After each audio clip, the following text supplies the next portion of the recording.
शहर के सबसे बड़े आंखों के अस्पताल में भी हड़ताल व एहतजाज की हवा। डॉक्टर्स व अमले ने एग्जीक्यूटिव डायरेक्टर की तैनाती न होने पर काम छोड़ हड़ताल कर दी। SOVIS में फौरी एग्जीक्यूटिव डायरेक्टर की तैनाती का मुतालबा। तैनाती न की गई तो अस्पताल मुकम्मल तौर पर बंद हो जाएगा। डॉक्टर सालिम का कहना था कि अस्पताल में 40% अमला व डॉक्टर्स कॉन्ट्रैक्ट पर काम कर रहे थे।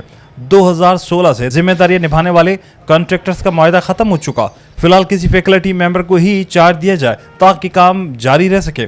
अस्पताल पूरे सिंध को कवर करता है, ताहम अब ये मुमकिन नहीं रहा। एग्जीक्यूटिव डायरेक्टर न होने से अद्वियात व दीगर जरूरी सामान की किल्लत का सामना है। अगर एग्जीक्यूटिव डायरेक्टर होगा तो ही हम लेंसेज और अद्वियात खरीद सकते हैं। नए कॉन्ट्रैक्ट न होने से भी अस्पताल पर लोड पड़ेगा। अगर एग्जीक्यूटिव डायरेक्टर तैनात न किया गया तो एहतजाज का दायरा वसी करेंगे।